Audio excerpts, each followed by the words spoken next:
찬미 예수님, 오늘은 8월 14일 성 막시밀리아노 마리아 콜베 사제 순교자 기념일입니다. 독서와 복음 말씀 봉독하도록 하겠습니다. 성부와 성자와 성령의 이름으로 아멘. 제1독서입니다.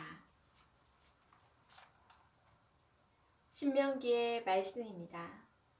그 무렵 모세가 모압 평야에서 예리코 맞은쪽에 있는 느보산 피스가 꼭대기에 올라가자 주님께서 그에게 온 땅을 보여주셨다. 단까지 이르는 기랏, 온 납탈리, 에프라임과 므낫세의 땅, 서쪽 바다까지 이르는 유다의 온 땅, 네겝, 그리고 추아르까지 이르는 평야 지역, 곧 야자나무 성읍 예리코 골짜기를 보여주셨다. 그리고 주님께서 그에게 말씀하셨다. 저것이 내가 아브라함과 이삭과 야곱에게 너의 후손에게 저 땅을 주겠다 하고 맹세한 땅이다.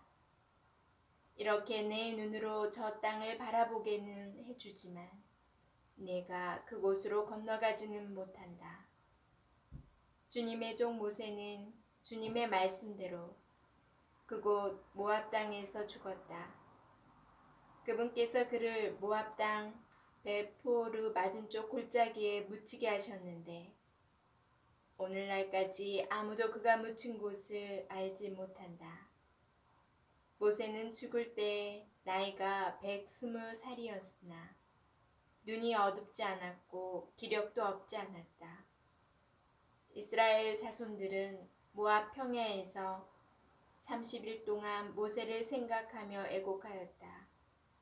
그런 뒤에 모세를 애도하는 애곡 기간이 끝났다. 모세가 눈의 아들 여호수아에게 안수하였으므로 여호수아는 지혜의 영으로 가득 찼다. 이스라엘 자손들은 그의 말을 들으며 주님께서 모세에게 명령하신 대로 실천하였다. 이스라엘은 모세와 같은 예언자가 다시는 일어나지 않았다. 그는 주님께서 얼굴을 마주보고 사귀시던 사람이다. 주님께서 그를 보내시어 이집트 땅에서 파라오와 그의 모든 신하와 온 나라에 일으키게 하신 그 모든 표징과 기적을 보아서도 그러하고 모세가 온 이스라엘이 보는 앞에서 이룬 그 모든 위협과 그 모든 놀라운 대업을 보아서도 그러하다. 주님의 말씀입니다. 하느님 감사합니다. 복음 말씀입니다. 마테오가 전한 거룩한 복음입니다. 그때 예수님께서 제자들에게 말씀하셨다.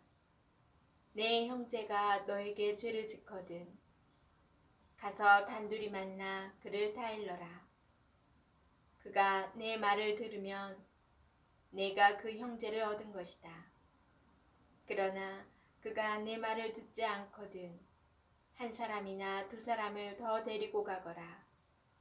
모든 일은 둘이나 세 증인의 말로 확정 지어야 하기 때문이다. 그가 그들의 말을 들으려고 하지 않거든 교회에 알려라. 교회의 말도 들으려 하지 않거든 그를 다른 민족 사람이나 세리처럼 여겨라.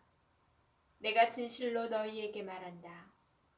너희가 무엇이든지 땅에서 매면 하늘에서도 매일 것이고 너희가 무엇이든지 땅에서 풀면 하늘에서도 풀릴 것이다. 내가 또 진실로 너희에게 말한다. 너희 가운데 두 사람이 이 땅에서 마음을 모아 무엇이든 청하면 하늘에 계신 내 아버지께서 이루어 주실 것이다.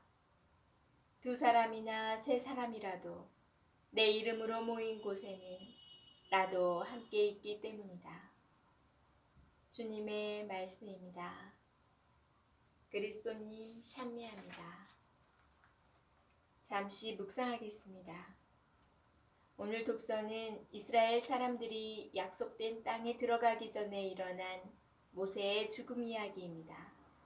가장 위대한 예언자이며 하느님 곁에서 열정적인 중재자였던 모세가 죽습니다. 그는 주님께서 얼굴을 마주보고 사귀시던 사람이지만 신비로운 하느님의 징벌로 약속된 땅에 들어가지 못합니다. 모세는 여러 가지로 자격을 갖추었고 하느님께 은총을 받았지만 하느님께서 원하시고 이집트 탈출로 시작된 큰 계획을 마칠 수 없습니다. 그는 중요한 일을 하였지만 이제 여호수아에게 그 일을 마무리하는 임무를 맡깁니다.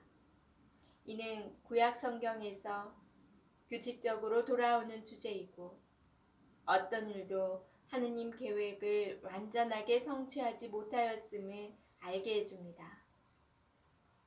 복음에서는 예수님께서 우리 가운데 현존하시는 조건을 알려줍니다. 2사람이나 3사람이라도 내 이름으로 모인 곳에는 나도 함께 있기 때문이다. 예수님께서는 당신께 아름다운 성전을 지어 바치는 곳에 당신도 함께 있겠다고 말씀하시지 않습니다. 신약 성경에서 하느님의 거처는 무엇보다 예수님의 사랑으로 모인 공동체인 반면 외형적인 건물은 부차적일 뿐입니다. 우리는 외형적인 건물이 없어도 성찬례를 거행할 수 있습니다. 주님의 현존과 활동을 받아들이는 공동체가 존재하는 것으로 충분합니다. 이 때문에 예수님께서는 공동체의 갈등에 대한 해결을 지시하십니다. 공동체의 분열은 주님의 현존을 가로막기 때문입니다. 한 사람이 죄를 짓고 형제를 모욕할 때 처음에는 단둘이, 그 다음에는 2이나 3사람의 도움을 받아 마지막에는 공동체 전체의 도움을 받아 서로 간의 친교를 회복하고 주님의 현존을 맞이할 수 있도록 대단히 신중하게 할 수 있는 모든 일을 하라고 권고하십니다. 아멘. 성부와 성자와 성령의 이름으로 아멘. 오늘은 콜베 신부님 축일 안내문이 있어 잠시 읽어드리겠습니다. 막시밀리아노 마리아 콜베 성인은 1894년에 폴란드의 주든스카볼라에서 태어났다.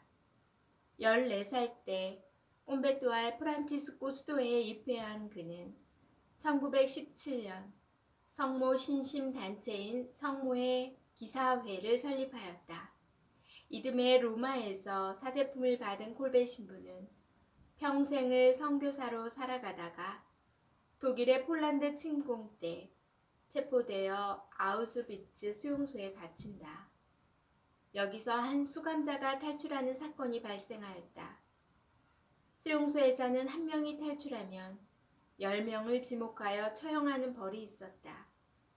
이에 따라 지목된 10명 가운데 한 사람이 자기에게는 가족이 있다며 울부짖자 콜베 신부는 그를 대신하겠다며 앞으로 나갔다. 결국 콜베 신부는 다른 9명과 함께 굶어 죽이는 아사 형벌을 받고 처절한 옥중 생활을 하다가 1941년 지하 감방에서 선종하였다. 이러한 그를 1982년 성 요한 바오로 2세 교황은 자비의 순교자라 부르며 시성하였다. 자, 콜베 신부님의 이 일화를 통해서 정말 하느님의 뜻을 이웃을 사랑하라. 자기 형제를 이웃과 형제자매를 자기 몸처럼 사랑하라는 이 하느님의 뜻을 정말 잘 순명하며 지키고 살아가신 분 같다라는 생각이 들었어요. 정말 존경스럽습니다. 제가 어제 한 신부님의 이야기를 들었는데 오늘 복음과 좀 맞는 것 같아서 소개를 해드릴게요. 어떤 신부님이 뒤늦게 이제 사제의 길을 가기 위해서 신학교에 들어가게 되었어요. 근데 벌써 나이가 30살이 더 넘은 그 나이에 신학교를 들어가다 보니까 신입생인 갓 20살, 21살 이런 신학생들과는 굉장히 나이 차이가 많이 나고 여러 가지가 좀 어울리지 못하는 환경이 될 수도 있는 상황이었대요. 더군다나 이 신부님께서 너무 일찍 머리가 벗겨지셔가지고 학부모로 보는 처음에는 학부모로도 봤다고 하더라고요. 그런 웃지 못할 에피소드 있었는데 그러다 보니까 그런 함께 생활해야 되는 공동체 생활 안에서 신학생으로서 그 어린 신학생이 어느 날 굉장히 상처되는 말을 했다고 해요. 그게 좀 모욕적인 그 말을 듣고 이 신부님께서 아무것도 할 수가 없었대요. 미사 중에도 들어오지 않고 기도도 할 수 없고 밥을 먹어도 생활을 해도 온전히 거기에 벗어날 수가 없어서 조용히 이제 기도를 하는데 성태조배를 하시면서 기도하셨나? 아무튼 조용히 기도를 하는데 하느님께서 너가 먼저 가서 용서를 청해라 라는 말씀을 하시는 듯 했대요. 그래서 원래 신학생들은 밤에 서로의 숙소에 갈 수 없대요. 방에 갈 수 없는데 그 기율을 깨시고 도저히 참지 못해서 마음이 너무 복잡하고 힘들어서 그 상대방의 신학생 방에 가서 노크를 했대요. 그랬더니 그 젊은 신학생이 문을 열고 그분도 깜짝 놀랬다고 하더라고요. 그래서 이분이 먼저 내가 그 상황에 어울리지 않는 말을 해서 죄송합니다 형제님 그랬대요. 그랬더니 그 상대방의 신학생이 무릎을 꿇고 두 손을 꼭 잡으며 정말 죄송하다고 내가 먼저 가서 사과하려고 했었다고 그런 상황이 있었대요. 그 이야기를 말씀을 듣고는 정말 수도자든 일반 신자든 세례를 받은 사람이든 오래 신앙생활을 한 분이든 우리는 죄에 정말 빠질 수밖에 없구나 순간순간의 상황에. 하지만 이렇게 하느님을 향해 가는 사람은 서로의 그런 용서하는 마음, 용서를 청하는 마음이 있구나. 서로 이웃을 사랑하는 기본 마음, 그런 은총을 받았구나 라는 생각이 들었어요. 너무 아름다운 일화여서 우리 생활에서도 우리가 죄에 빠질 수가 없죠. 인간이기 때문에. 하지만 그 대처를 이 신부님처럼 온전히 주님과 함께 머무르고 주님께 매달리고 기도하면서 그 해답을 얻어서 그거를 실천할 줄 아는, 내 자존심을 세우는 게 아니라 정말 그 앞에서 정말 낮게 겸손되이 나아가는 것이 하느님의 뜻이고 정말 하느님이 원하시는 일이겠구나 라는 생각을 했어요. 여러분도 혹시나 자존심을 앞세워서 꽁 하고 있지 마시고 기도하고 주님께 맡기고 주님께서 들려주시는 이 말씀에 따라서 신앙생활 잘 하시기 바랍니다. 오늘도 날마다 더운 하루하루가 이어지고 있는데요. 지금도 밖에서 매미 소리가 시원하게 들리네요. 이 더운 날씨에만 집중하지 마시고 이거를 뛰어넘어서 주님께서 주신 이 모든 아름다운 자연과 푸르른 자연 그리고 들려주는 매미와 여러 가지 밤에 들려오는 곤충 소리에 감사함을 느끼면서 더위를 이기시기 바랍니다. 저는 내일 다시 만날게요.